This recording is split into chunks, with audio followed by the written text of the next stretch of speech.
Hi guys,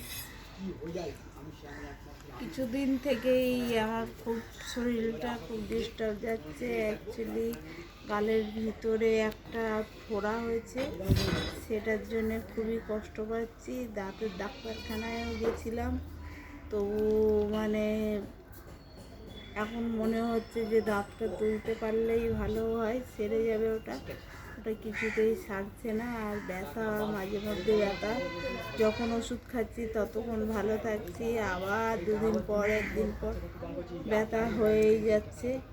আর ওই টানে খুব জ্বর, তারপর এইটার জন্যে খুব যন্ত্রণাও হচ্ছে পেটের ভিতর, এই দাঁতের ভিতরে খুব খুব কষ্ট হচ্ছে। এই নিয়েই সমস্যা। আর কি বলবো আপনাদের, ওইটা কিভাবে যে সারবে বুঝতে পারছি না। খাওয়াও খুব কষ্ট হচ্ছে, প্রায় দিন লিকুইড জাতীয় জিনিস আমাকে খেতে হচ্ছে। অ্যাকচুয়ালি ভাত খাওয়াটাও অসম্ভব হয়ে গেছে।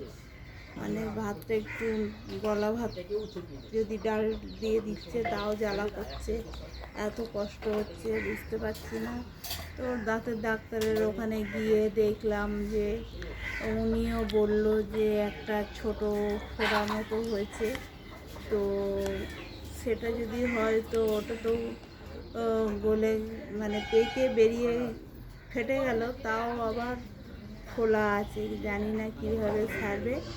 তো ভাবছি যে অন্য কোনো ডাক্তার দেখানোর কথা, অন্য ডাক্তার দাঁতের দেখানোর কথা, কিন্তু সেটা এখন আমাকে নিয়ে যাওয়াটাও সম্ভব হচ্ছে না।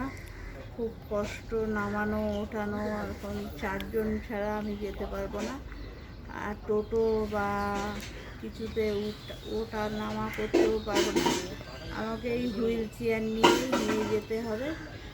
কিন্তু যেখানে ডাক্তারখানার ভিতরটা খুব ছোট, হুইল চেয়ার আবার ঢোকে না, ডাক্তার বাইরে এসেই দেখতে হবে। কিন্তু উনি আবার বলছেন যে ভিতরে না, ওনাদের লাইটের ব্যাপার আছে, ভালো করে দেখবে। তো বাইরে থেকে যতটা দেখেছে বলেছিল যে এটা একটা ফোড়া মতো, কিন্তু ভিতরে গিয়ে দেখলে মনে হয় দাঁতটা তোলার কথাই বলতো। তো যত সম্ভব হচ্ছে দাঁতটা তুলেই ফেলবো, খুব কষ্ট পাচ্ছি ওটা নিয়ে। তো আজকের মতো এই পর্যন্তই শেষ করলাম। সবাই ভালো থাকবেন।